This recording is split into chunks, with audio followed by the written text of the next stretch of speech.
Have you ever asked yourself if your motivation for what you want to accomplish, is it enough? Is your motivation enough? You know, you hear like motivational speakers go on about, what is your why? Your why has to be big enough for you to accomplish what you're after. And through my own personal life, I've had a few different whys. And for those that don't know, I've been on this journey since like 14, 15 years old when I first started dreaming of being extremely successful. I'm now almost 28. I started my first little business when I was 15 years old. So, and between then and now, I've been involved in lots of things.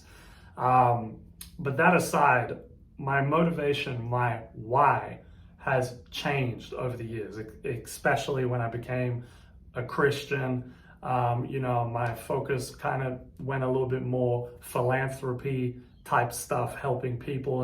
And then it kind of went back to, I want to make a lot of money. And, it kind of went all over the place. And something I've realized very recently that might help you all is if your motivation on whatever it is that you're doing, it doesn't matter what it is, small, big, medium, whether it's getting a certain job, whether it's starting a business, whether it's improving as a person, whatever it is, whatever the goal is, if your motivation is anything else besides being excellent and great at what you're doing, you will find it very difficult to have long-term and consistent successful results.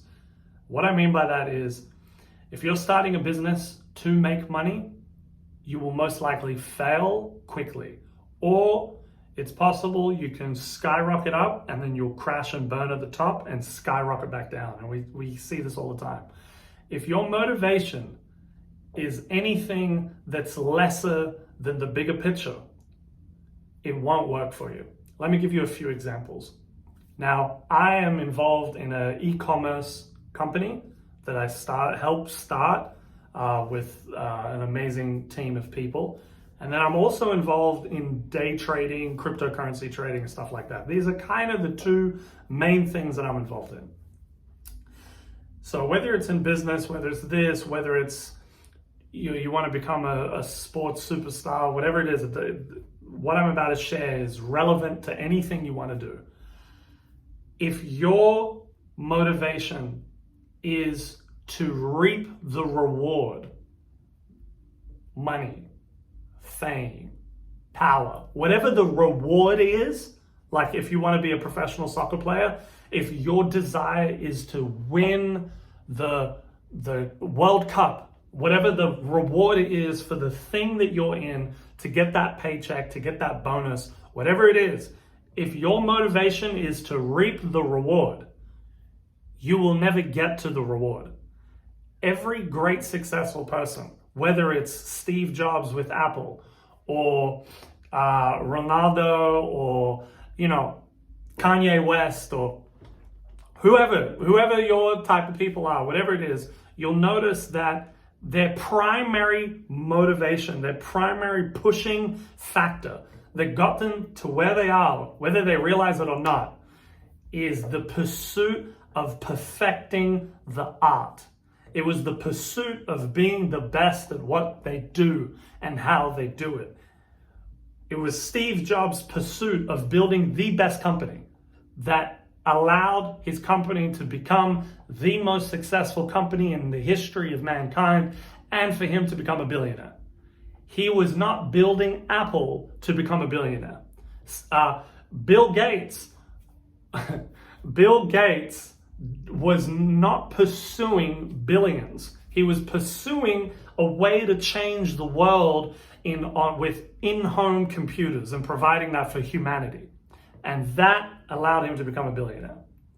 So whatever it is that you're doing, your motivation has to be the pursuit of perfection, excellency, and conquering that which you're doing. If you want to win the World Cup, the FIFA World Cup, or whatever it's called, to be, if that's your goal, you can't become the best soccer player.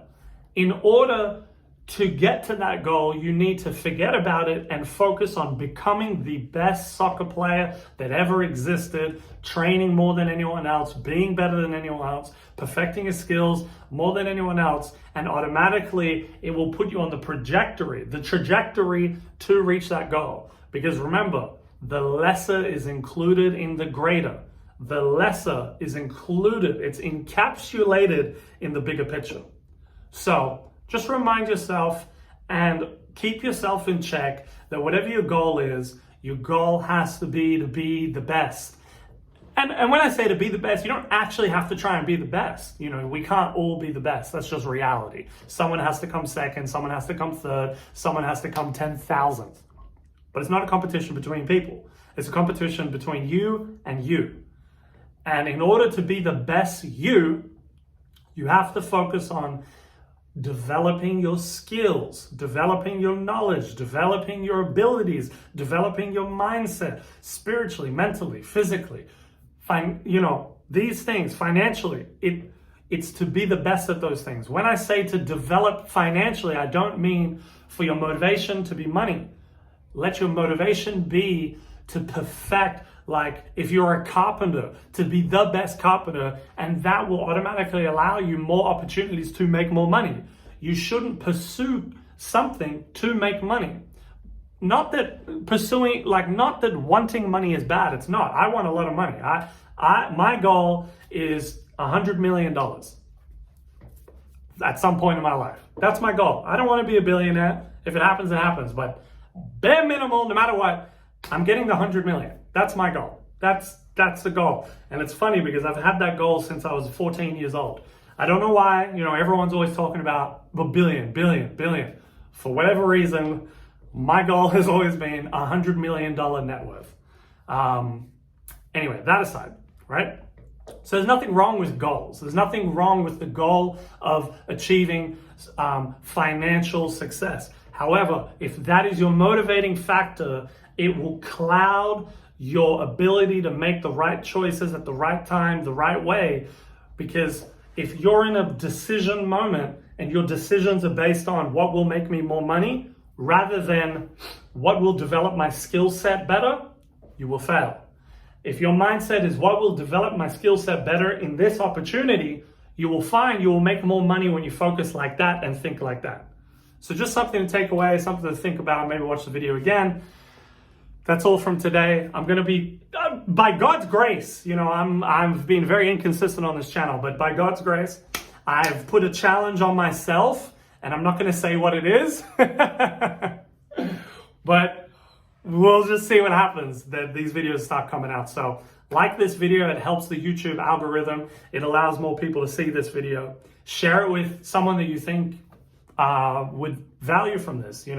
There's a blessing in blessing others. Remember, you're a blessing to bless others. And, a lot of people, when they hear that scripture, you're a blessing to bless others, they think money, they think gifts.